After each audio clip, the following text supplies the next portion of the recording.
let's come back and let's kind of talk about essentially little variations of tags. Questions on that? Or like, hey, what are some easier ways to do this at the lower level? Coach, did you say the left halfback, you said his step is to the hand of the Yes. fullback with the away Opposite foot? foot, yes. Okay. Yep. And that's different. Like if you're old school Irv, he would teach an open step with the right, and then the second step is downhill.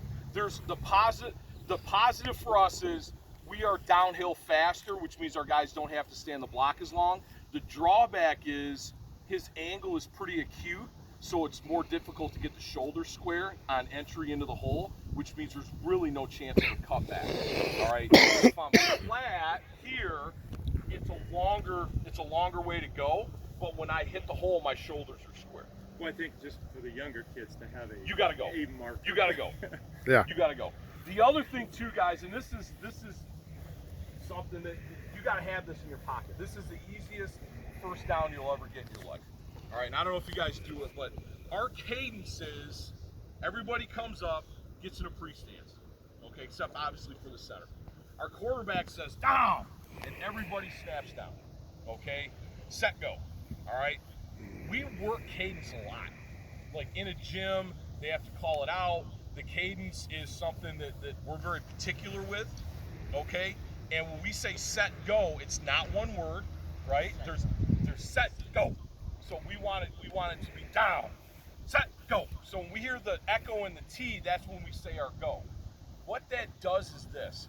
Every drill we do from a get-off standpoint, from a blocking standpoint, is on that cadence, okay? Now, we have been accused by certain people of having a rolling start, meaning our guys are getting off on the T and set, not the G and go, if you know what I'm saying. So it's like down, set, go. All right. The rule is everybody's got to be set for one count, and I've had this discussion with the West Michigan Officials Association numerous times. And apparently I got somewhere because I was named the West Michigan Officials Association Coach of the Year this spring for some weird reason. You don't want to hear from me next year. But I think that could be to your advantage. And here's the second thing. If I'm going down, set, go, down, set, go, down after down after down after down, you go in your huddle and say no play. No play. Show us no play. Down. Say go. Go. Go. All right, when he gets older and develops more maturity in his voice, it will be like this. Down, set, go, go! How many times a year? 30, 40, and that's at the JV freshman level. We're good. I think last year we were 17 or 18. Multiply that by 5 yards. How many yards is that? All right? And quite honestly, like we might, if we don't get them to jump, we can call something at the line of scrimmage or check into something. I don't even think you need to at your level. If they don't jump, call timeout. You know, I think that's something. It's in your back pocket. You're like, late in the fourth quarter. It's 4th and 4. We gotta have it. Do that. I mean, hell, just no play. Everybody go up. Just get set. Don't do anything. I think it's great to have in your pocket. So, off tackle stuff where you don't pull a guard. Okay. I think you can run this play without pulling a guard. All right, where he's still going to run his trap path, he's still going to J, he's still going to go. The only thing I will say is you have to get movement on the double team, okay? And when we double team, this is the key point. Do I have 2 offensive linemen here? Yeah, you got Ian. All right, good, perfect. Where? Tate, you cover too. So let's turn and face that way. Offense, defense. Offense going that way.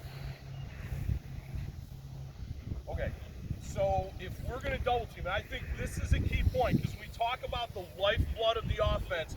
It is this double team. We call them combo blocks. Okay, when we block, this is what we tell them on a double team. You step opposite your help. Okay, so if I'm double teaming with him and he's double teaming with me, their opposite foot is that foot, and it's a little 6-inch step. Okay, now the cool thing is they're shoulder to shoulder already if it's a tackle and guard. Our splits are already tight, and now we're both going to bring our clubs and our shoulders up through his rib cage. Okay? We have video, and I have video against Greenville a couple of years ago where I have a guard and a tackle that lifts a 255-pound kid a foot and a half off the ground. All right, where the kid stands up like this looking for the ball, and we literally pick him up off the ground and carry him 8 yards down the field. All right? So when they come through with their club, get in a good fit. It's good shoulder fit on there. So when they come through, we're a little high. If you see, their hips are relatively tight together. This is the biggest key for any double team. All right? You stand behind and just literally for me, when I run double team drill, this is all I do. One butt, four cheeks. One butt, four cheeks. Hip to hip, fight for space. That's it. One butt, four cheeks, hip to hip. When we say fight for space, I don't want him to say, oh, I've got this half of the guy. Hey, I got this half of the guy. No, you have all of this guy. You're fighting for space on this guy. Because if they're like, oh, I got this half, guess what happens? They have no half, and the guy goes right through. Not good. Not good. Okay, good. Thanks, guys. Go back. So you could do it that way with the fullback, insert, no guard pull. We can go guard, no pull, which we call O, and the fullback replaces it. Now, what do you lose? You lose deception. You just turn and hand the ball. We ran, this is our number one play, was. I don't think it will be this year, all right? Because for us, man-child, human bowling ball, okay? Like he inserts and people fall down. He inserts, people leave in ambulances, okay? The guy we have there this year, that ain't the guy. So we're gonna have to block it a little bit there, okay? There are other tags and schemes that we do with cross blocks and guard kick-out schemes and base blocks. I don't think that's really applicable. But if you have a defense where you're like, God, we played this one team from Garfield Heights and they had dudes, or Garfield Park and they had dudes, and they line up in this. Do you have any like problem defenses? Because here, at the end of the day, here's the deal. If we can't run off tackle, we're not going to be successful. If we can't find a way to make it happen from a scheme or a personnel standpoint, our defense better play lights out that night. Okay? Questions on that? Okay. Let's move on to trap. So these are really the two blocking schemes. Okay? Trap for us, thunder and lightning. We do have tornado, cyclone. I don't think at the lower levels that's probably a good play to install. There's a little more in the way of working parts. So when we talk about trap, which is the fullback straight up the gut, okay? Really good play for us. I equate our fullback trap to a spread team that runs 4 verticals. Okay, it scares the bejesus out of you because nobody likes to see instant offense, instant 6 points. But it's a play they're going to run 5 or 6 times a game and maybe hit it once, but you're terrified of it. Our short trap, thunder and lightning, that's that play for us. Because there's no more demoralizing thing for a defense than for a guy to literally run straight ahead, untouched through an entire defense. Okay, that's a soul snatcher right there. You snatch the soul of the defense in that situation. All right? So for thunder, remember, these rules are just flipped. So if it's thunder, let's do lightning. Since I'm always so right-handed. Let's do lightning. Okay? This is a rule play. This is not a concept play. These cats got rules and they got to block it a certain way. Play side tight ends rule. Step, dip, and rip. First linebacker inside to the funnel. Now, let's break it down. Step, dip, and rip means this. He will always step with his inside foot and his toe pointed straight up the field. He will dip and rip his backside arm and leg through, and then he will block the first linebacker that he sees. Okay? You could shorten it and say, you got first linebacker inside. All right?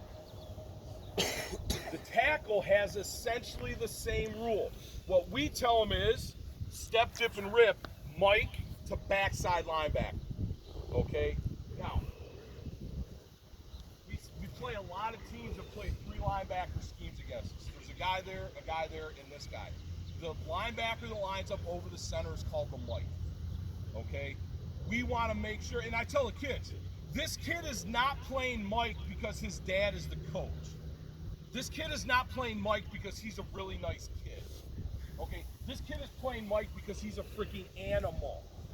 And if we don't block him, we're going to lose.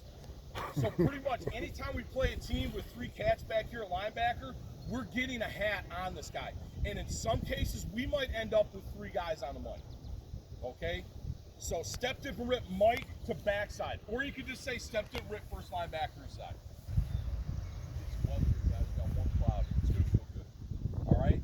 Now, a little bit of a concept here. The concept is this.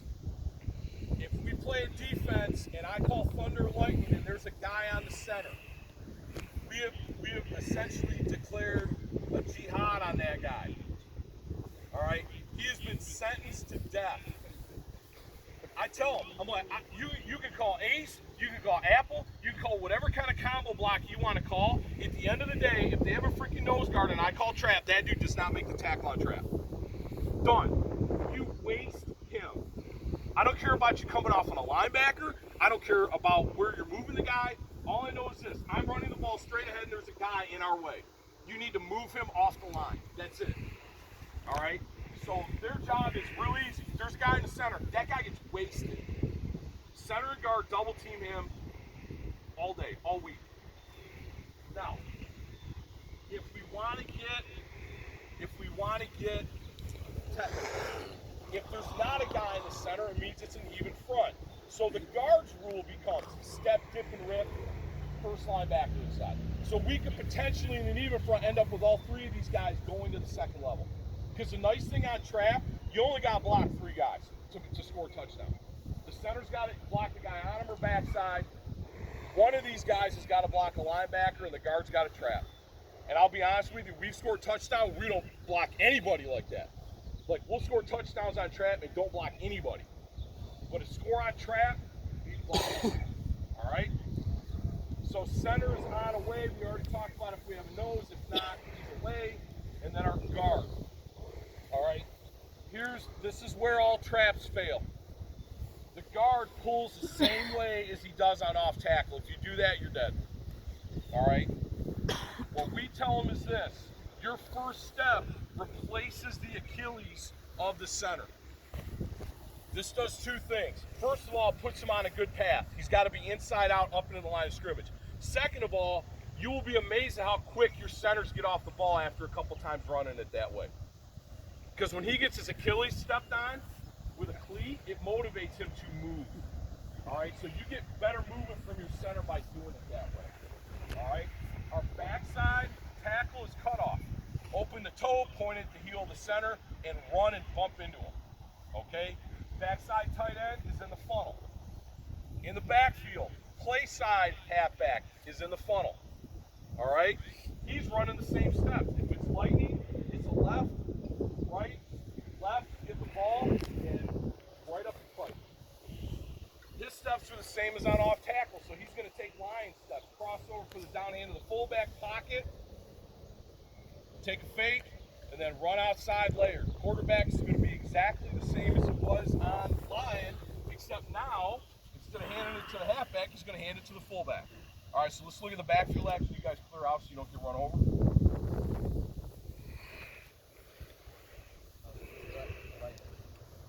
Down. Let's go. Okay, not bad. Come on. Ball moving forward.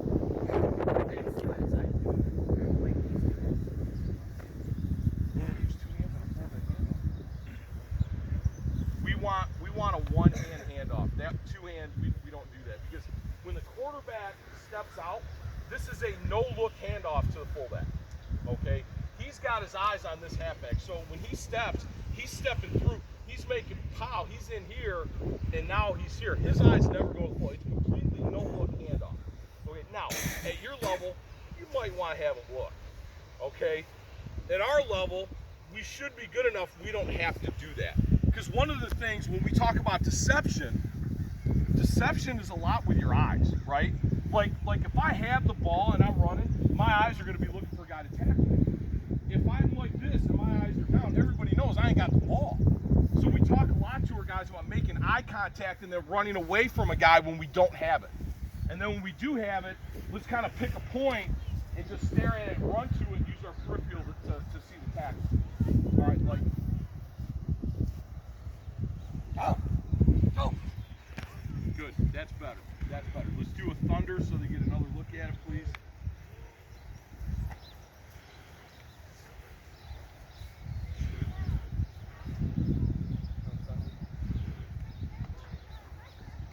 Go.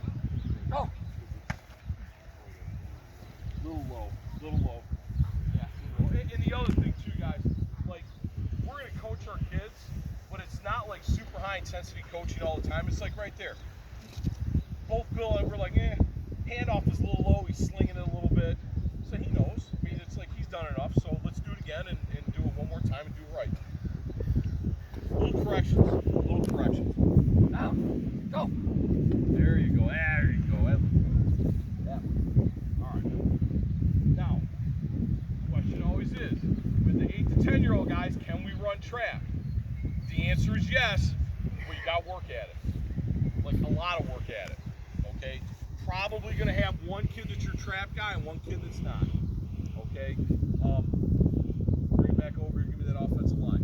Now, you could, and we do this, you could just say we're not going to pull a guard. We're just going to go ahead and block goo.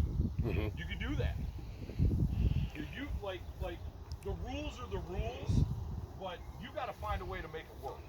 Okay, and that's what we do in our level a lot of times. Is we're not changing everything, but sometimes we gotta tweak. So we could run this play and run it as a base block, just goo or gap on over, block the guy in front of you, whatever.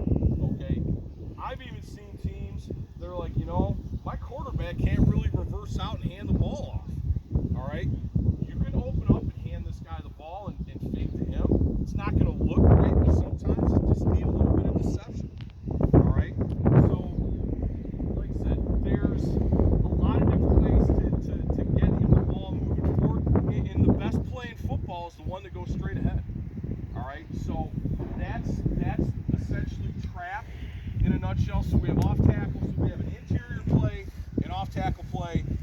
Now we need to have an outside play, and this is the one in youth football that there's lots of different ways in youth football to get the ball to the edge. Okay, we have lots of different ways as well. We have a quarterback keep play. We have an outside zone sweep. We have an off tackle play that deliberately bounces to the outside. We're playing around with some speed option stuff this year. So there's lots of different ways to get the ball to the edge. This is the basic way to get it to the edge in the T offense. But the one thing I will say is this: it takes camp schedules.